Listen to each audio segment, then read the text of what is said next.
Man, that opening never gets old. So what's going on, folks? This is Colion Noir with the last episode of CN Live for 2016. Boy, that came fast. So we're in the Christmas spirit around here, and we have our own version of the 12 days of Christmas. But instead of 8 maids of milking, is that what that usually says? We have 8 huge losses for gun controllers in 2016. Joining me now is the man who put that list together, Breitbart contributor, AWR Hawkins.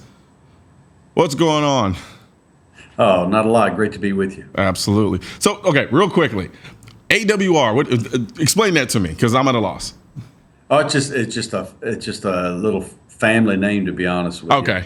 And through the years, you just started going by the letters instead of the words. That's just how it worked out. And I'll be the last one because I don't have any sons, so that's that.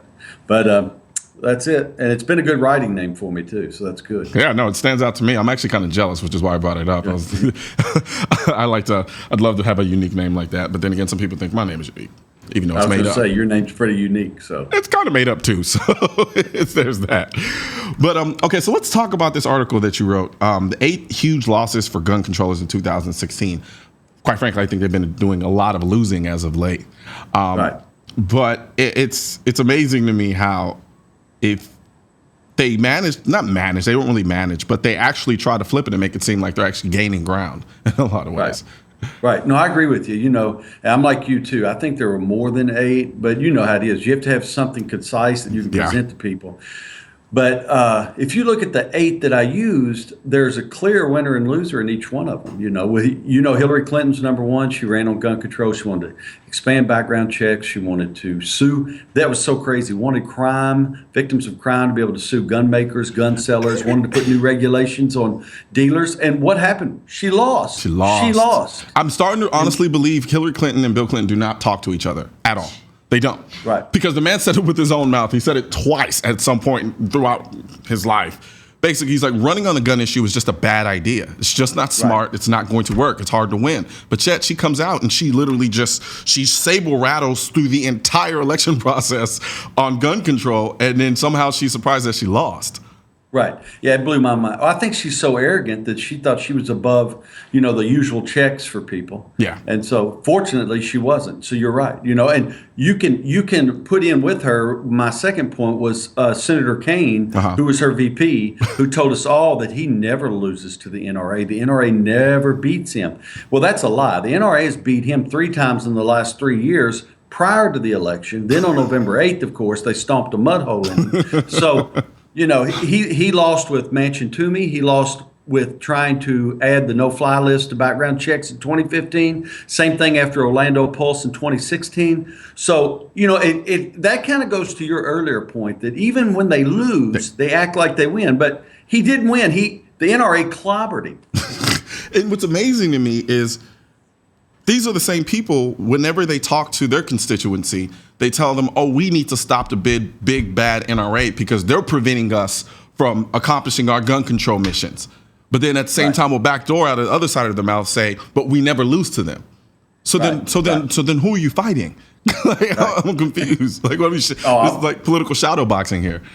No, I'm with you. And the thing that gets me, and I'm sure it gets you, is the NRA is part of the big bad gun lobby. But these people never talk about all the funding they get from the gun control lobby. They never talk about that. But Bloomberg and all his billions and Soros, this is the gun control lobby, and they're pumping all this money in, and they lost, and I love it. You know what I think was one of the dumbest arguments I've ever heard from gun controllers is the whole notion that, the gun lobby is funded by manufacturers. And I'm like, okay. I'm trying to figure out, and the validity of that, I don't even know. However, even if it were true, I honestly would have no problem with that. I'm trying to understand why somebody who's in the business of creating something that's under attack by another side decides to put their efforts and support behind an organization that's designed to protect the very thing that they build to make a living. Right. No, I'm with you. It'd be like complaining that Ford Motor Company is part of some kind of car promotion deal. I mean, why would, are you telling me that Ford pickups are advertised on car websites? So yeah, I get what you're saying. It's silly. But see, this is why they lost. I think I had all 4 examples of them losing on permitless carry in there. You know, they ran PR campaigns in Mississippi, in Missouri, in Idaho, Mississippi, Missouri, Idaho, and West Virginia. And they lost in all of them. And in all 4 cases, it was Moms Demand Action in Every Town for Gun Safety, which means, of course, propped up by Bloomberg and all of his money. And that is the problem with these 2 groups. Every Town and Moms Demand, they don't have to win. They're not like, you know, if you started doing a bad job with NRA News, you'd probably face some ramifications. Pretty if much. I start doing a bad job with Breitbart, I face ramifications. Pretty much. They don't face ramifications because Bloomberg just keeps throwing money. Pumping it, keeps pumping it. And that's the funny thing, too, because he outspends the NRA almost 4 times. Right. In many ways. And I'm kind of like, why aren't people picking up on this? Why is it so hard for people who are kind of in the middle, who I guess they're trying to reach out to? I call them the uninformed masses in many ways. Right.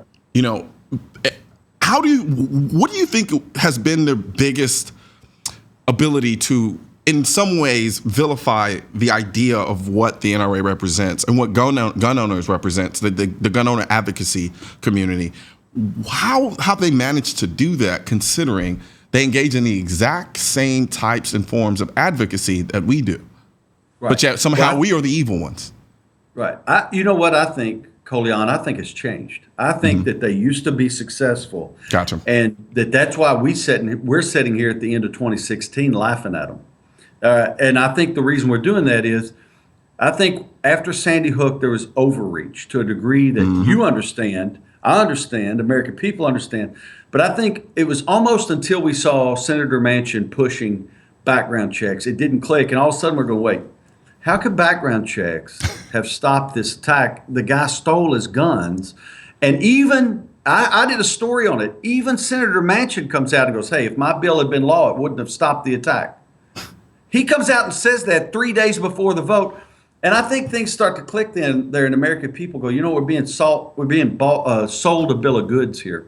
And so I think that they had the edge on us for a while because their lie was undetected. But I think through the work you do, through the writing I do, through writing that other people do, not just me, that we are slowly educating people. And I think they've reawakened to a hunger for self-defense. And you know how that is. Once you buy your first Glock or your first .38 revolver, there's no going back. Yeah, there's no going back. Yeah, that is a rabbit that is the most successful convert that I've ever seen in my life. I don't know where they got him from, but he's good. And you know, it's interesting. You're right.